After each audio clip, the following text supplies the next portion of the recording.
LSU's loss to Tennessee revealed a lot of weaknesses or holes on this LSU team. So, what do they need to do, both the players on the field and the coaches on the sidelines, in order to turn this team around, to move forward from the Tennessee loss and beat Florida in the swamp? What needs to improve?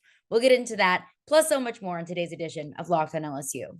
You are Locked on LSU, your daily podcast on the LSU Tigers. Part of the Locked On Podcast Network. Your team every day.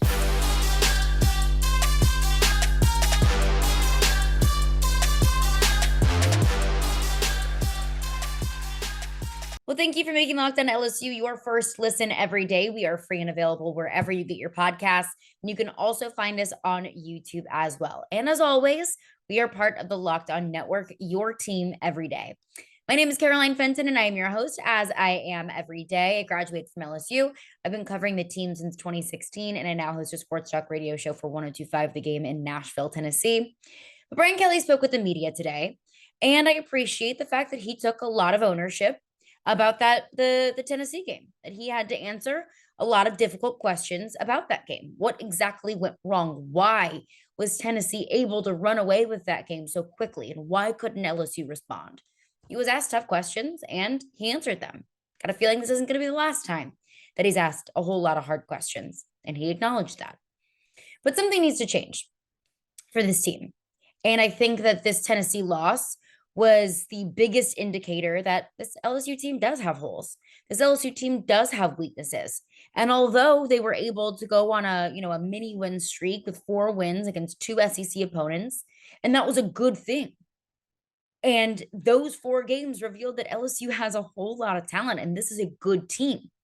This Tennessee loss revealed what this team needs to work on. So on Tuesdays, I normally give out my game balls. I'm not going to do that with a loss. I'm not going to give out, game balls and highlight players that I think played well in a loss. Instead, in losses moving forward, what I'll do instead of giving out game balls on offense, defense, and special teams, I'm going to highlight what I need to see improve on offense, defense, and special teams. And Brian Kelly was asked, hey, you have some deficiencies. How can you fix those? And, he talks about quote unquote masking deficiencies, which is essentially just, hey, look, you got these issues, you got these weaknesses on your team. So how are you going to overcome that? This is what Brian Kelly had to say. You talked this weekend about masking deficiencies in a way, kind of as a head coach in season. I'm curious, is that, do you look at a lot of personnel? Is that scheme? Is that play calling? Kind of how do you go about addressing that? Look, right around when we're the halfway point, right? We're 6 games into it. Everybody knows their strengths and weaknesses, and then everybody knows your own strengths and weaknesses, right? Because you've been self-scouted and scouted.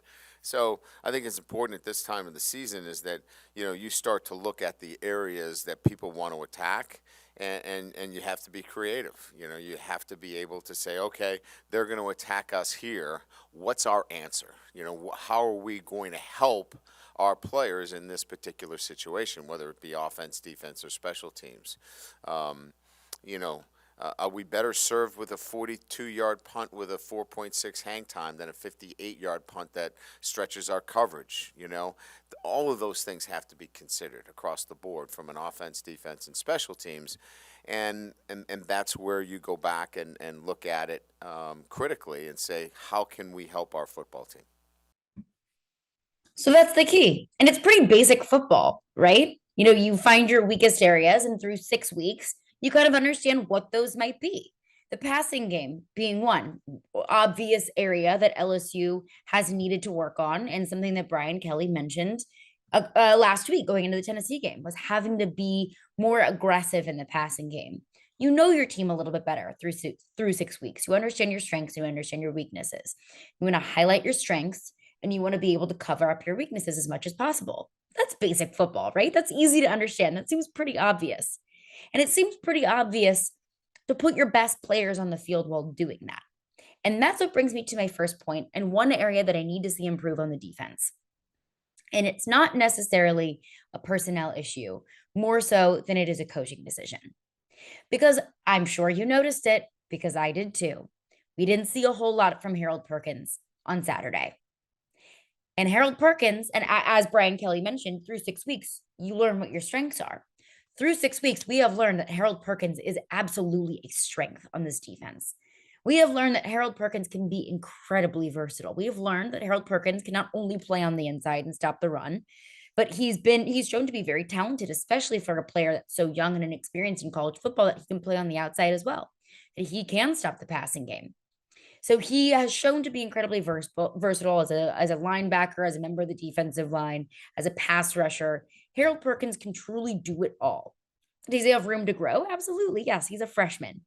But Harold Perkins, week in and week out, has been a force on this defense. He's been giving opposing offenses trouble all season long, but not against Tennessee, because he wasn't played very much against Tennessee. So my question is, why? If you're going to play into your strengths, shouldn't that mean that you're going to play your best players? This is too good. That was too good of a Tennessee offense, and it's been too good of a Tennessee offense all season long. And Harold Perkins is too good of a player to be standing on the sidelines. The best players need to play against your toughest opponents. That also is not really rocket science. That also feels like pretty basic football. So, of course, that's something that I noticed. I'm sure you noticed it too. And it was something that the reporters who covered the team noticed at the press conference today, because Brian Kelly was asked about it. Where was Harold Perkins this weekend? Perkins, look, as you guys know, we moved him to Sam linebacker. Last week was not a position where, and you know the game. The game was a spread game. You got two receivers that are out on the numbers. Harold would have had to be standing out on the numbers playing the game as the Sam. We nickeled out. So we were in a nickel situation. We would have had to change his position back to inside linebacker for that game. We weren't going to do that. This is a game that suits him really well. You'll see a lot of Harold Perkins this weekend. So you're Brian Kelly there giving his explanation. And while I hear him and I understand what he is saying, I don't agree with it. And I go back to breaking down the game on yesterday's podcast. You can find that wherever you find your podcast. You can find that on YouTube. I kind of broke down the decisions to go for it on 4th down. And I said, I understand your line of thinking. I'm following. I hear you. I disagree. I disagree going for it on 4th and 10. I hear you saying that you want to limit Tennessee's possessions, but I disagree going forward on 4th and 10 when your offense has had a really difficult time moving the football. I understand you saying, hey, I don't want to defer and I want to take the ball first in the first quarter so I can limit Tennessee's possessions. I hear you and I understand what you're saying, but I disagree with you, because this is a team that has all season long proven that they come alive offensively in the second half. So why not start the second half with a possession? So I hear Brian Kelly saying, hey, he uses the word Sam linebacker. That's kind of a colloquial term for strong side linebacker, meaning that Harold Perkins is going to line up on the side of the line of scrimmage with the most personnel. Whether that's, a 21 personnel, he's going to line up on the side with the 2 linebackers rather than the side with the tight end. If it's a side with 2 wide receivers and a tight end, he's going to line up on that side. Wherever your most personnel or your best personnel is, that's where Harold Perkins is going to go. And just the way that Tennessee's offense works, it is so spread out. And you see wide receivers line up so far downfield. So his position didn't necessarily match up with Tennessee's offense. I hear Brian Kelly. But I think you're overthinking it, dude. KISS. Keep it simple, stupid. Because keeping it simple would say, hey, Harold Perkins is one of our best players and has given us an opportunity to win throughout the past 5 weeks. That Harold Perkins makes plays. And hey, maybe beating a Tennessee team, albeit maybe the defensive scheme doesn't match up as well as it does with Florida. Tennessee's offense doesn't match up with LSU's defense as maybe Florida's defense does. But still, quit overthinking it. Your best players absolutely positively give you the best possible chance to win. So don't overthink it.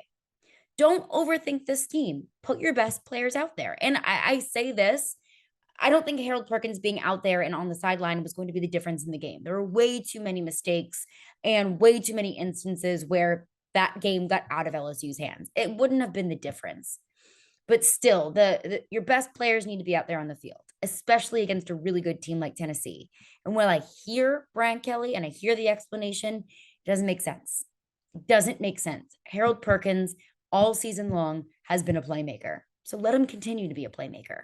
I felt like in that game, Brian Kelly too many times was trying to match Tennessee's offense with LSU offensively, where I think the best strategy really would have been, why don't you try and play into your strengths defensively? Try and stop Tennessee's offense and give your offense an opportunity to get the ball and score some points.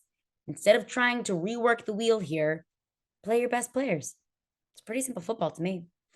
But coming up next, I want to get into the things that I would need to see improve on offense and on special teams, and we'll hear what Brian Kelly had to say about that. But before we get into that, I first want to tell you about the Upside app. So I think that we all are very fully aware of how expensive things are. I'm cringing at the gas pump whenever I fill up my tank of gas. It used to be a whole lot cheaper than it was. And even going to my favorite restaurants that I've been going to for years, and my order has been the same and the total has been the same, it's crept up there over the past couple of weeks. So that's why I started using the Upside app. It's an incredible app for anyone who buys gas, groceries, or dines out. Like all of us. So with every purchase, you can earn cash back, and I earn cash back thanks to Upside. It is super easy to use. Just download in the App Store, just like you would any other app, and then just sign up. Super easy to sign up, super quick. And I use it specifically when I get gas. I also use it whenever I'm going out to eat or to grab groceries.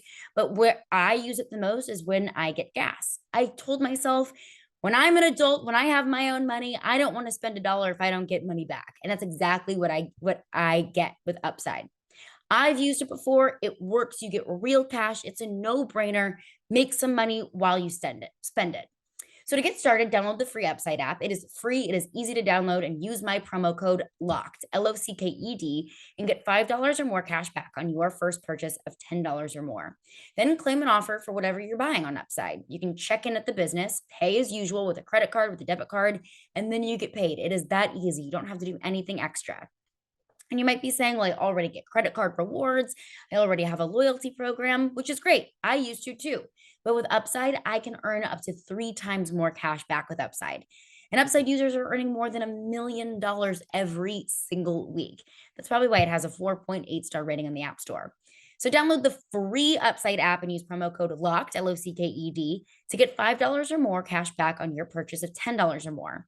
That's $5 or more cash back on your first purchase of $10 or more using promo code LOCKED.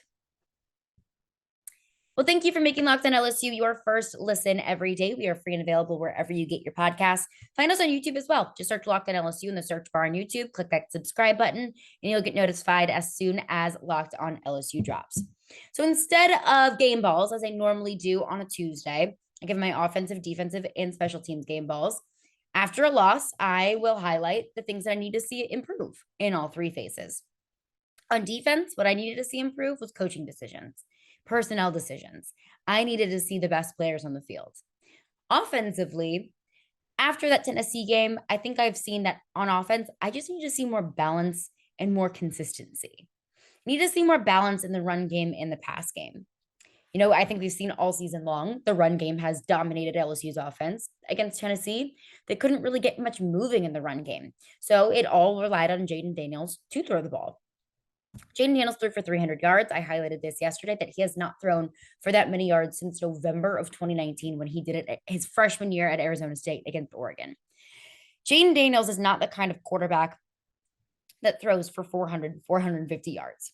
He's just not. He's a mobile quarterback, and he'll put up 250 yards, and he'll put up 80 yards on the ground. That's when I think Jayden Daniels really does thrive, and when this LSU offense can thrive, when they can have a balanced offense in the run game, in the pass game, when it's not so obvious or easy for opposing defenses to look at LSU and say, oh, well, we just need to stop the run, and then we're good.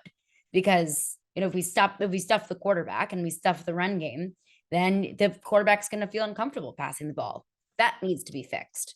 Being able to defer to the run game, that all needs to be balanced. And I think that that's what I need to see, is a little bit more balance. And I think that's what they're working on. That's what Brian Kelly told you going into the Tennessee game, is they need to be a little bit more risky in the passing game.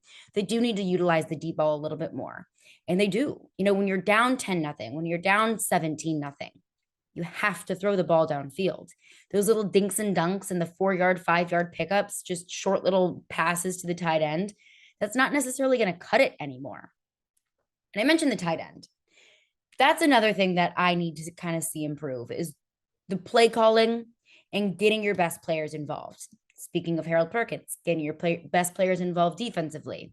It's also what I've seen kind of be a problem with LSU offensively is not getting the best players involved. It's been obvious and a very obvious narrative all season long that Kayshon Boutte needs to be more involved in this game, that Kayshon Boutte needs to be more of a part of LSU's offense.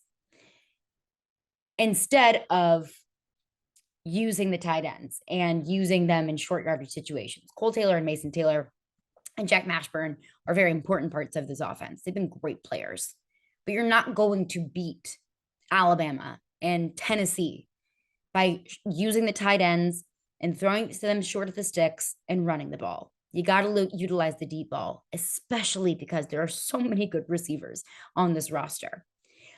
I knew, and you knew probably, that Brian Kelly and Mike Denbrock are notorious for using the tight ends. And I came into the season really excited to see how they were going to be able to use that. I just didn't think that they would rely so heavily on the tight ends and use the tight ends and go to Cole Taylor over going to Kayshon Boutte or over going to Jack Bech deep. Is that a play calling issue? Is that a coaching issue? Is that a Jaden Daniels issue that he just simply does not feel comfortable throwing the deep ball? I think all things can be true. And I think that the truth kind of lies somewhere in the middle, that the wide receivers need to get more involved. Jaden Daniels needs to get more comfortable throwing that deep ball. And also, I think the offensive line and the protection is an issue as well. If I'm Jaden Daniels, I probably don't feel very comfortable in the pocket. I probably don't feel very comfortable dropping back and going through my progressions and only deferring to the tight ends when I absolutely positively have to. But when I talk about balance, when I talk about consistency, I need to see more balance and consistency in this offense. And that means more balance in the run and pass game. And that means more balance among the short yardage situations and the deep balls. Because LSU, that's not the only instance against Tennessee where they're going to be down and where they're going to have to throw the ball deep in order to dig themselves out of this hole. They're not always going to be able to rely on the running backs and a running quarterback to be able to get themselves out of a 17-0 deficit like they did at Auburn. They're going to have to rely on the passing game. So that's what I need to see continue evolve. I liked seeing it against Tennessee. I liked seeing Jaden Daniels throw the ball a little bit more, but I need to see it more. And Brian Kelly was asked about the tight ends in his press conference on Monday, utilizing the tight ends. And did they expect to use the tight end so much? And this is what Brian Kelly had to say. How have your tight ends were such a question mark going into the season? How do you think they've done both, offensively as weapons, but also in their pass block? I think in the passing game they have been. Look, you're looking for complementary receivers within the group of receivers that we have, and they have been that. Maybe a little bit more. We still have a ways to go in the blocking, and so that's an area that is going to have to continue to grow and continue to develop with that group. And that's another key part about this tight end group is I'd like to see the wide receivers get more involved. And also, if the offensive line is going to continue to have consistency problems, that they're going to continue to rotate offensive linemen in and out. Brian Kelly did mention today that Garrett Dellinger will be out for the next 2, possibly 3 weeks, that he has an MCL sprain. So he'll be out. So of course you're going to have another offensive line competition. You're going to have your sixth offensive line switch up in the last 7 weeks against Florida. So the tight ends are also going to be needed to utilize and to block, because if the offensive line can't do it, if Jaden Daniels continues to get sacked 3, 4, 5 times a game, the tight ends need to assist in blocking. So that means that you're going to have to throw deep to the wide receivers. You're going to have to get the wide receivers involved. So I think it's more so with this offense, it's just figuring out how they can be more balanced and also still be effective, where the tight ends can block and help out the offensive line, but they can also help out Jaden Daniels in the short passing situations, where the wide receivers can get more involved. And this LSU offense can take advantage of the wide receiver, this really talented wide receiver room. When also, Jaden Daniels doesn't feel like he needs to throw it deep every single time and then he gets sacked. There's all of these little aspects of the offense that need to work together and need to click. And they just haven't done that quite yet. But also I need to see some improvements from special teams. So coming up next, we'll get into what I need to see in the improvements on special teams Brian Kelly talked about it today. We'll get into that coming up next. But before we do that, I want to tell you about our partners at Nissan. So they've worked with us to create a new segment across the Locked On College Network called Thrilling Moments, where we highlight the most exciting play from LSU's weekend game or throughout the history of LSU. And this week's thrilling moment from LSU, I'm not going to talk about this week because I don't want to talk about this week anymore. So instead, I'll talk about last week. I will talk about LSU's thrilling moment at Auburn. And that was when BJ Ojulari forced a fumble, sack fumble. Jay Ward was able to pick it up, scoop and score to the end zone. And that was able to kind of be the catalyst for LSU's offense to get things moving in the second half. That was what put them on the board. They were down 17-0. It was the momentum that this LSU team needed in order to come back and beat Auburn in Jordan-Hare. So this segment has been inspired by the thrilling new designs featured across Nissan's new lineup of vehicles. Pursue what thrills you in the all-new Frontier, Armada, or Pathfinder today. Available now at nissanusa.com. So the things that I need to see improve on special teams. I could write a thesis on what needs to improve on special teams. I could talk for hours and hours about what needs to improve on LSU special teams. But I don't have time for that, and you don't have time for that. So I'll just condense it into one tiny little nugget that I feel takes care of business. Play clean. LSU has not played a clean special teams game. Maybe you could say Southern, but also I think the fact that LSU just blew Southern out masked a whole lot of the mistakes that they did make, and they were just able to make up for it by scoring a bunch of points against an inferior opponent. LSU special teams has not played clean at all this season. Brian Kelly says through 6 weeks, you know what your strengths are and you know what your weaknesses are. We knew what was one of LSU's weaknesses after game 1, after Florida State, when they muffed 2 punts. They had a blocked field goal and a blocked extra point. Special teams woes continued throughout the season, and we saw it again last week. Muffed the kickoff. Allowed a 58-yard punt return. Can't do those things on special teams. LSU's made virtually every single special teams mistake you can make through 6 weeks. They have to play clean. You have to catch punts. You have to catch kickoffs. You have to make extra points. That's the difference in games. It wasn't the difference in the Tennessee game. It was the difference against Florida State. They make that extra point. They make that field goal. LSU wins. Is able to catch that punt and, take a 20, 40 yards return. Great. Doesn't need to be a, return to the house, but at least having that possession and creating opportunities to score could have been the difference in the game easily. It easily can be the difference in a game moving forward. Special teams are a very obvious issue. LSU has the worst special teams efficiency in the SEC. Special teams should be gimmies. Special teams should be obvious areas where you can pick up a point or 3 or 20 yards or 40 yards, or Tennessee's case, 58 yards to set them up for a field goal. LSU's not getting those. LSU already has a lot of odds stacked against them moving forward throughout the rest of the season, playing games against some of the best teams in the country, top 10 ranked teams. So they can't make it their job. They can't make it more difficult for themselves. They can't shoot themselves in the foot. So Brian Kelly was asked about special teams today. What exactly is the reason for this LSU special teams unit to get off to such a slow start? Coach, it's a disappointing thing about Saturday when you got a home crowd and you want them to impact the game, and you kind of take them out of the game immediately with those 2 special teams mistakes.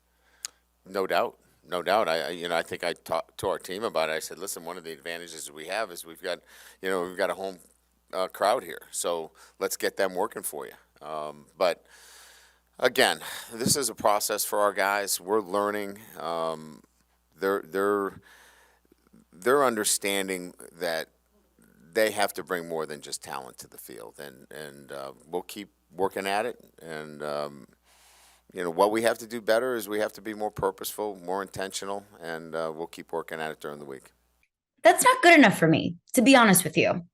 If this was a one-time thing, you muff a punt, you get an extra point blocked, that's a one-time thing, then sure, maybe I would understand. Okay, I'll clean those things up in practice. But after 6 weeks of just awful special teams play, keep working at it. It's a process. That's just not good enough for me anymore. And it's going to continue to be less and less good enough for me throughout the season if these issues continue. Say that they're learning. I'm sure they are. And I'm sure they're working on these things in practice. But Jack Besh is not a player that just drops balls. So why did he do that against Tennessee? Have they not been learning and working at it and going through this process in fall camp all the way to now, especially after special teams cost you a game to start your season 1-0 against Florida State? Has that not been a process? Are you not learning through 6 weeks? So that answer just wasn't good enough for me. So I very much so appreciate Michael Cobble for following up with a question about special teams and kind of, poking and prodding at Brian Kelly a little bit. This is Brian Kelly and Michael Cobble's question. Special teams, and just kind of picking up on your drift here, is that a lot of it is execution, but special teams seems to be something different each week. Going back to my first question, is it still just a learning process of who can do what and their ability to execute what they're asked to do on special teams? Or, in your review, has there been a larger issue that kind of seems to be repeating itself? Well, look, I mean, the areas that are pretty clear, you watch the game, right? I mean, we got to field the football and we got to tackle in space. Those are, clearly areas that we have to be able to, get guys to perform at that level. And so do we need to spend more time individually on things? Do we need to demand more from the individuals that are actually out there? There isn't like a whole group of other guys that are ready to play. I mean, we're playing front line. We got our starting linebackers on our punt routine, and we've got one of our best receivers returning, kickoff. So it's not like, we've got the JV team out there. These are our best guys, and we just have to stick with it and work at getting better. That's more like it. So if those are your starting players, those are your best players, then why are they making mistakes like that? These are players that are certified playmakers. Malik Neighbors, the same player who muffed 2 punts, is LSU's leading receiver. Actually, a really solid day against Tennessee. I believe he caught for about 80-something yards. A really solid day. He doesn't drop balls very often. We know Jack Besh. We've seen Jack Besh. He's a great receiver. He's got sticky hands. Why is he not catching a kickoff? So if you have, a starting linebacker on the punt return team, then why can't that starting linebacker tackle in those situations, in special team situations? But it's not a problem whenever he's playing linebacker. See, those are the questions that still remain for me. Is what's going on? What's the disconnect for these players who are some of LSU's top players? What's the disconnect there on special teams that we don't see come to fruition on offense or defense in their starting positions? That's what I just don't understand there. And I believe that is what falls on coaching. So what I need to see more from on special teams, what I need to see improve, are these good players not make dumb mistakes. And I need to see the fielding and the tackling and catching the football, all very elementary and fundamental football things. I need to see those things come to fruition on special teams because we're seeing them on offense and on defense. I'm not seeing Jack Besh drop balls left and right when he's playing wide receiver. So why is he doing it in special teams? That's what I need to see improve. I need to see an improvement in the coaching. And LSU's not going to win a lot of games if the special teams doesn't get better. But that's going to do it for me today. Thank you for making Locked On LSU your first listen every day. We are free and available wherever you get your podcasts. And coming up on tomorrow's episode, we'll break down some of the rumors that are floating around about a certain former LSU Tiger and what that means for this coaching staff and this team. We'll get into that plus so much more on tomorrow's episode, but you can also get more on the SEC by listening into Locked On SEC every day. Host Chris Gordy and the local experts of Locked On take you across the SEC in 30 minutes. Make Locked On SEC your second listen.